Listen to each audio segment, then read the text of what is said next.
Hello everyone, my name is Cunyang Sun, and today I will talk about the cultural object of my research in China. So here is the content. Okay, let's start. In the context of globalization, cross-cultural negotiations are frequent. As the second largest economy, it is of critical significance to understand the impact of each culture on negotiations. So, understanding a country's culture is an important part of negotiation. Let's use the Hofstede model to analyze Chinese culture. China has high power distance. Chinese companies require their employees to obey their leaders' agreements and follow their leaders' instruction at work. The government's policy implementation is efficient, such as its quick response during the COVID-19 lockdown. Uncertain avoidance is low in China. Employee salaries are related to performance and leaders are often not directly involved in work.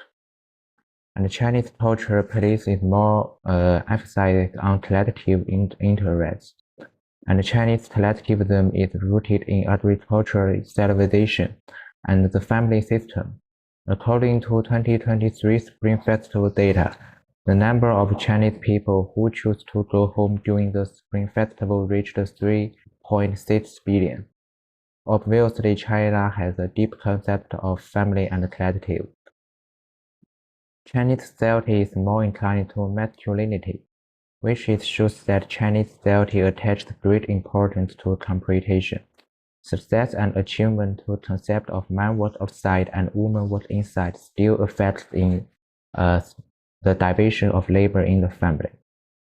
China prefers a long-term orientation. They prefer to sign long-term contracts with the other party in terms of investment and contracts. Chinese culture emphasizes self-discipline.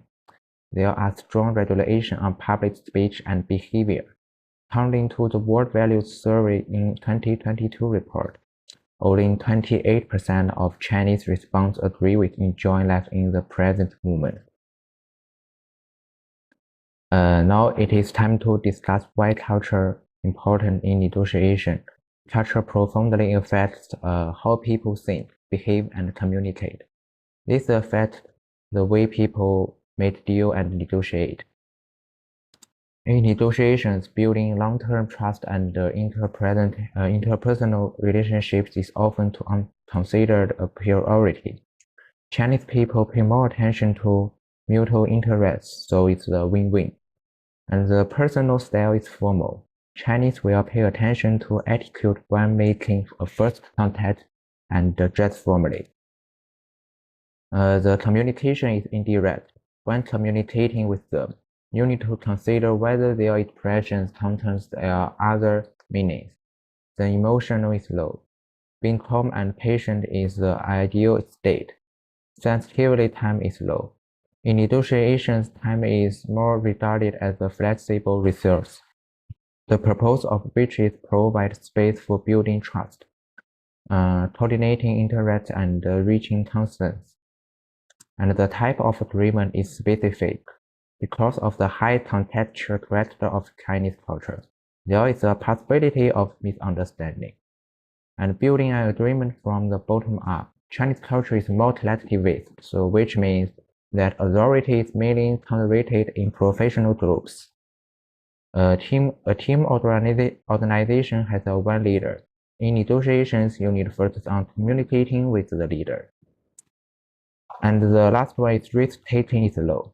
Influenced by the idea of moderation, Chinese people tend to be more conservative in their decision-making. And now let us discuss how the characteristic and the value of Chinese culture will affect the negotiation process. The first is differentiation. Usually, a longer social time is needed before entering into formal negotiations. And the negotiator should be cautious in sharing information, maintain a humorous atmosphere, and avoid losing face. And maybe Chinese Negotiator will ask questions indirectly and avoid direct confrontation.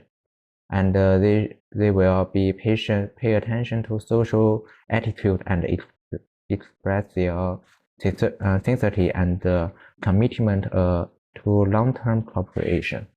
And in exploration, Chinese negotiators focus on collective decision-making and consensus. The team leader usually has decision-making power.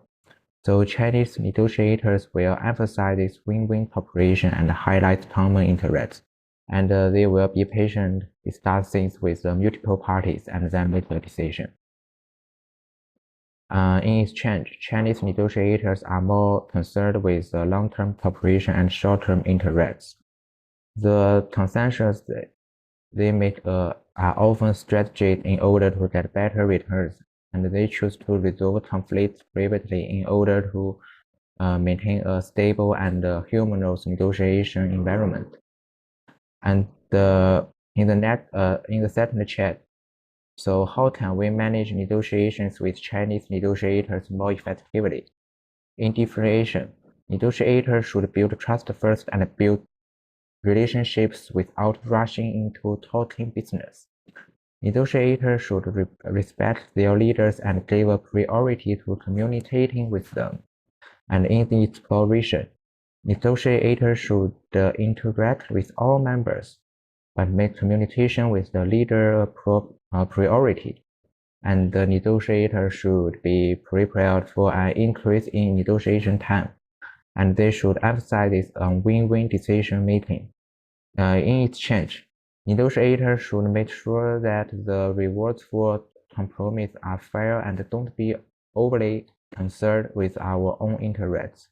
And they should emphasize our willingness to continue cooperating in the future and don't focus too much on short-term benefits. Last, in conclusion, China's negotiation culture is unique.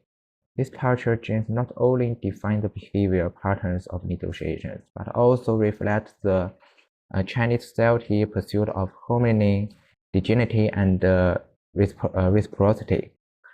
To understand China's negotiation culture, we need to think from many aspects. In practice, we should have enough patience and strategy to strive for a long-term cooperative development relationship and ultimately achieve the win-win goal of cross-cultural negotiation. And here is my reference. Okay, this is my presentation. Thank you for listening. Bye.